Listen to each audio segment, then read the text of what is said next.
So I've been a Capcom fanboy for pretty much all my childhood.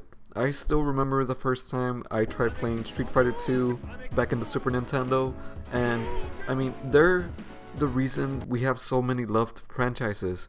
We got Mega Man, Okami, Resident Evil, Dead Rising, Monster Hunter, Ace Attorney, and DuckTales.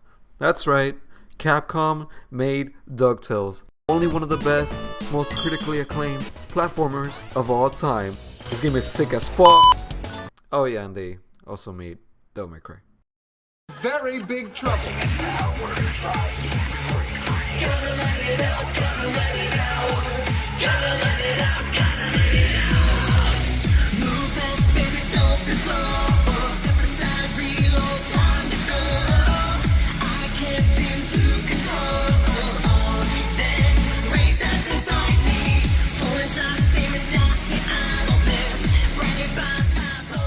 Devil May Cry 5 is one of the top tiers for hack and slash games, or beat 'em ups if you would rather call them that.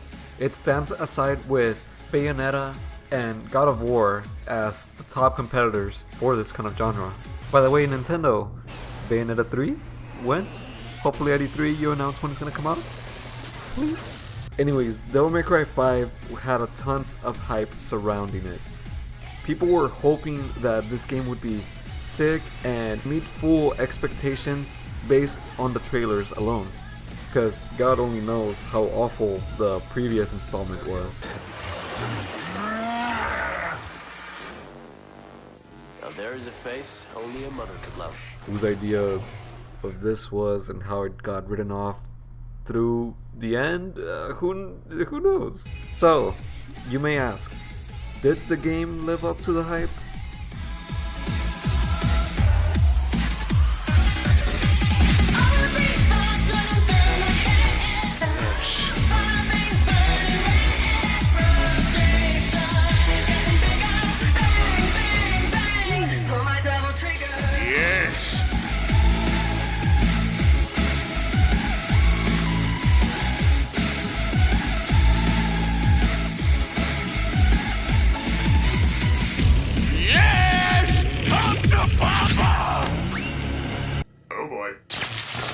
If you're a newcomer to the Devil May Cry franchise and you're like, I don't have time to play the previous 4 games, what am I supposed to do? Don't worry, Capcom was actually nice enough to provide a little cutscene short to tell you a story of the previous installments in a little bit over 10 minutes, 15 minutes. So you can catch up through there, but even then you don't even have to do that, because the story of Devil May Cry 5 is kind of ridiculous. So how the game starts you off, basically you have Nero, the main character of the story, just chilling in a garage when all of a sudden this creepy dude in a robe comes in and is like, "Hey kid, that's a pretty cool arm." "Oh thanks, I got it as a birthday present." Yeah. Oh, son. "Hey kid, looks like you could really use a hand."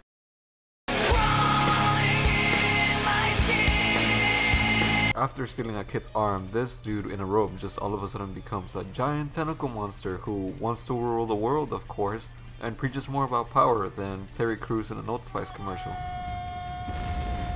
So the story will basically revolve around you trying to beat this giant tentacle man, let's call him Power Cole. And the perspective will be split between 3 characters, starting off with Nero, who has a prosthetic arm because of unfortunate reasons.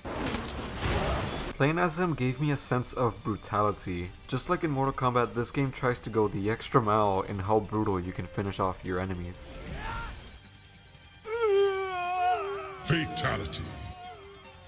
This honestly fits Nero really well, a guy who has tons of pent-up anger, taking it out on poor demons. And thanks to his Go-Go Gadget arm, you have so many possibilities of comboing opponents, and honestly, this is one of the funnest things about playing this game. Accomplishing different ways of playing the game with set arms. I think I have an idea. Bro, I'm a genius! I'm a genius! Riding one like you're playing Tony Hawk Pro Skater. And all this is possible thanks to Nico, the hot country girl with the annoying accent that we can overlook because of her personality, of course. So what you think I was gonna point out? Sure. Next you have V, a guy who just comes in out of nowhere and controls 3 demons to fight against other demons. Is this allowed? One of which is an over-talkative bird that won't shut up during fights. A Black Panther who is secretly a guy in a cat costume. And Bob. Bob, do something!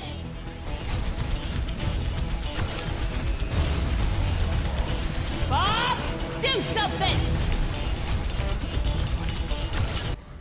I honestly didn't like playing B that much since you can just spam the buttons and get pretty much high combos where you just sit in the back and read a book. He does come in to finish off the opponents while being poetic at the same time, which is kinda cool, but I don't feel he deserves it. Are measured by the clock, but of wisdom no clock can measure. God. Roses are red, violets are blue. I didn't do anything to deserve to kill you. It does kinda make sense since V is portrayed to not be the physically strong type, as he progressively deteriorates in strength while playing through the game. Maybe he should have been hitting the gym instead of reading a book. Fuck books. no. Books are for pussies. No. Go hit the gym. Next you have Dante, who, although got old, is still the Dante we all know and love.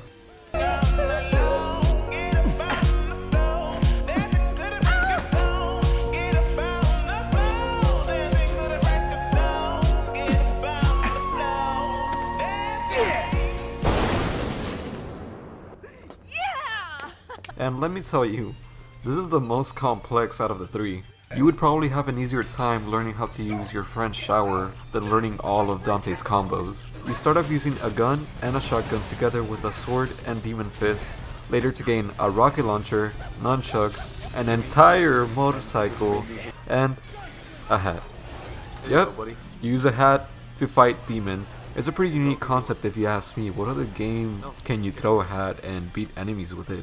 Oh my god, the enemies can wear them. The jig is up. Nintendo, oh no, here come the copyright owners. Ah, Reggie, have mercy.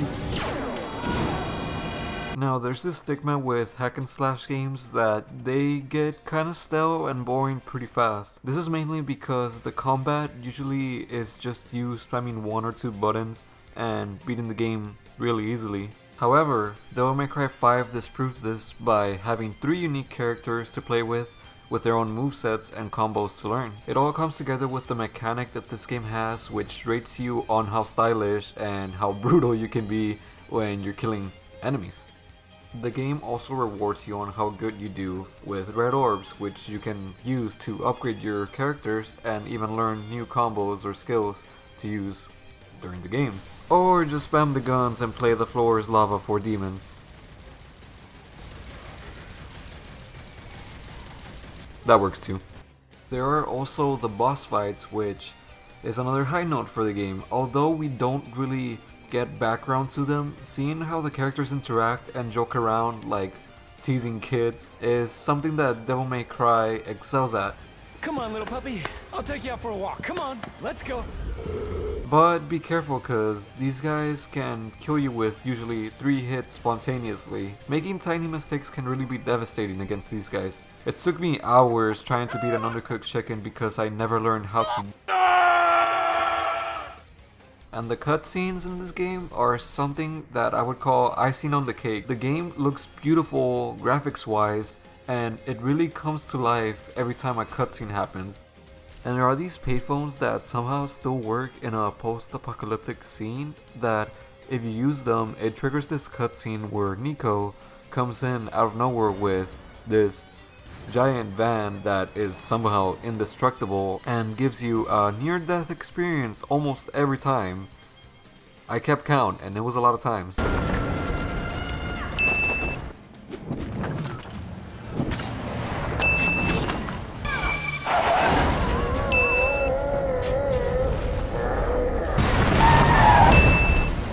Fuck you, Nico. I'm just kidding, I love you. You like flirting with me? Knock it off. These cutscenes really entertained me and made me emerge into the screen, since it's not really complicated story-wise, but the characters' quirkiness were something to really be engaged of. This is something I love about games and entertainment in general, when you grow to like the characters and their personalities, except for V, and make a connection, except for V. I would definitely recommend this game, except if gore and blood are deal breakers to you, because this game has a lot of it. But you'll miss out on some really well polished combat and some really funny writing, I would say, at least. This game is definitely a banger in my book, and I don't know about you, but Nico? I would totally